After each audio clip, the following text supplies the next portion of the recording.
Now, someone else has weighed in terms of a potential Brandon Aiyuk trade, and that would be Matthew Judon.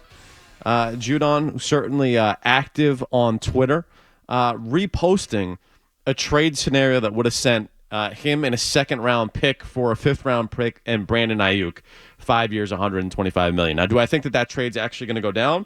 No, I don't. But I will say this. We spent a lot of time on Zolak and Bertrand over the last couple of weeks, Joe, talking about sort of, all right, it's Jerod Mayo's first training camp as the head coach. You've got a roster full of a lot of players that have gotten taken care of and gotten those extensions. Like you mentioned, a lot of money spent on re-upping players that were already on the roster. Judon's one of a handful of players, a couple players, that haven't gotten paid, and clearly he wants to get paid. Having that distraction at the start of camp, not ideal. I wonder if we see a Judon trade go down in the next few days. Ooh, interesting. Yeah.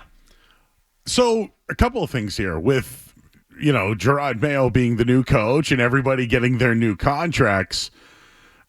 Do you think maybe it upset the apple cart a little bit? Right? Do you think that these young guys who are unproven got these contract extensions, right? Everybody's getting paid. Well, Matthew Judon looks at it now and kind of redid a deal last year and this year. Actual cash spending, right? Was that something we talked about earlier? Do you know how much actual cash, actual money he's going to make this year from the Patriots? How much? $7 million. And he's made about close to 15 over the last, I'd say, 3 or 4 years. So you would say that's about pay cut, right? Yeah. Wouldn't you call it a pay cut? So here they are asking Judon back, and I get it. If you want a little bit of pushback, the guy doesn't play after November. He's been injured in a couple of years now. But he, right now, is their most impactful player they have. So they're a little bit torn here. They've offered him a deal. He hasn't accepted it yet. I think Mike Reese was on with Fred and Hardy this morning talking about that. At least if they're talking, maybe they're close to something. But this is a guy, I think, for the Patriots, it might be better off him being here this year for what they're trying to do. But this is a rebuild, right? Yeah. This is going to take a little while. Wouldn't trading Matthew Judon for a third-round pick, let's say, and you mentioned the cash spent, like maybe a team who needs a pass rusher. I know the Dolphins are looking. You're probably not going to trade with the Dolphins. But could a team that needs some sort of premier pass rusher give up a little bit more, maybe a conditional third that can turn into a second if he plays well? So I think it's better off long-term, Tim, that he's with the Patriots because, A, he's a recruiter even though he's bad at it. He's not. He tries to be a recruiter. I don't know if he's actually recruited anybody before to the Patriots. He's tried. Right? He's tried, yes. And B, like, you have to game plan for him. And he'll make the defense better, if healthy. And I guess that's the big thing here. So do I think they trade him? Probably not. But this whole tweeting thing, now getting involved in that on social media, Pats don't like that stuff. No. And look, what do we say? Like throughout the whole Mac Jones era in New England, it was how do you set this kid up to be successful, and to have the Patriots done it with the offensive line, with Matt Patricia, with the wide receivers, and the answer was always no. Well, in terms of your first-year head coach, are you setting him up for success if the leader of the defense is bitching and retweeting stuff on Twitter about potential trades and unhappy about his contract and is holding out or is a distraction in the locker room or isn't happy with his current contract in the locker room and is vocal about that situation with a young nucleus that you're trying to build around? Like, to me, that's not setting up Jerod Mayo to have success in year one, to have that type of distraction going on in his first training camp. And you talked about sort of the core of this team moving forward. The guy's going to turn 32 in a few days. If you wind up having Drake May as that quarterback and he winds up being a stud and you're off and running here with this young nucleus that you're building, is Matthew Judon really in the timetable that you're going to take off and be successful? Probably not. Probably not. So for me, I would trade him for that third-round pick or whatever it winds up being, and I would move off of him just because I don't want that distraction in my locker room, and it's not someone that's actually going to be a long-term piece here moving forward by the time that this thing's actually somewhat representative of a competitive football team. It's not. So you mentioned trade talks. Yeah. I saw a couple of things floated out there. Okay. I think Detroit could be a destination for Matthew Judon from Michigan. And it was, I guess, at least proposed potentially a 4th and a 6th round pick. Would you rather have Judon on the team or a 4th and a 6th round pick? If Judon was happy and not a problem, I would say I would rather have Judon on the team. But if he's retweeting trade scenarios and he's talking to my young players about how bad the organization is because he didn't get paid, give me the 4th round and the 6th round pick. Yep. And the Ravens, where he played before, they lost Clowney last year. They need a replacement for that. Maybe that's just an easy fit. The swag, play for it for a year, and then go get paid. This is, you know what? They have the money, Tim. They do. I get it. Like, if you want to push back and say you're unhealthy late in the year, we gave you a bump last year. He held in. He did it right.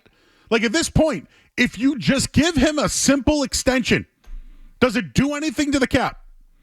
You make the guy happy. It shows people inside, hey, man, you deserve it. Hey, you reward your players. Hasn't that been the theme this whole entire offseason? Yes. Pay him. There's also a line in terms of what you should be doing, though, right? You rewarded everyone else on a 4-win team. So now we're gonna pay the 33-year-old pass rusher too that played 4 games last year. People want to praise them for rewarding players who didn't do much. At least reward the guy who doesn't play but still talks. I'm in on that, by the way. You're absolutely in on that. You're already rewarding people. At least reward him. So who are we not paying would be my question. Who are we not? You won 4 games and everyone gets a new Calvin Ridley. Yes. All right, you're not paying him. Yeah. You're not paying other wide receivers that you could have had. That's who they're not paying. So you know what? Reward bad behavior. Reward Matthew Judon. What a culture. What a culture the Pats are going to have. Yeah, that's good. Everyone gets That's what they're trying to change, right? Yes. They made everybody happy. Even Gottschall now is like, man, that Barmore making $17 million this year. Full cash, by the way. Full take home, $17 million. Gottschall's like, man, I got to eat too. Remember, he got a new deal last year. Would you pay him? Would you pay Gottschall? Sure. For real. What is wrong with not paying everybody? That's all they're doing. It's all they've done. They're not going to pay anybody else. They don't know them. Pay the guys you know. This is why I'm saying reward. Yes, but you know them, and you know that you won 4 games with them last year. They're doing it. They're doing it for some reason. So reward bad behavior. I'd also do it to him too. He had some tweets earlier this year too. And there was the report a few weeks ago. It was Mike Reese in one of his Sunday columns that you had Josh Uche not participating in some drills, and some people were wondering whether or not it was Josh Uche wanting a new deal. Josh Uche just signed a deal, Joe, and already potentially wants a new deal after you see all the money. So I do think at a certain point you can't just continue to pay people off of, like, you have to draw a line in the sand if you're Elliott Wolf. And to me, the 33-year-old pass rusher that didn't play the majority of last season would probably be the line for me. And I do think you also have to kind of set a precedent where it's like, hey, you know what? If you start retweeting stuff and you start to make things a little uncomfortable, doesn't mean that we're just going to roll over and hand you another contract. Is Judon the guy you want to do that to? Yes. Okay. Yeah. So you'll set the example on Judon. Yes. All right. Yeah. Fine then. So I'm fine with rewarding him. Because Judon isn't going to be here when the team's actually competitive again, right? Like, he's not going to be a huge contributor by the time that the Patriots are actually in the mix. So that's why I would draw a line in the sand with him. He's being vocal, wants a new contract, all that stuff. He's making things uncomfortable for the New England Patriots, and you're not actually going to be a piece of the future moving forward with our young core. So you know what? You're going to be the guy that we make the example out of. What if he's healthy and has a good year? Has a big year? Very possible. Very possible. Maybe he's a deadline deal. Yeah. Right? And if you give him the extension, now he's got the year left. It's worth a little bit more, right? Yeah.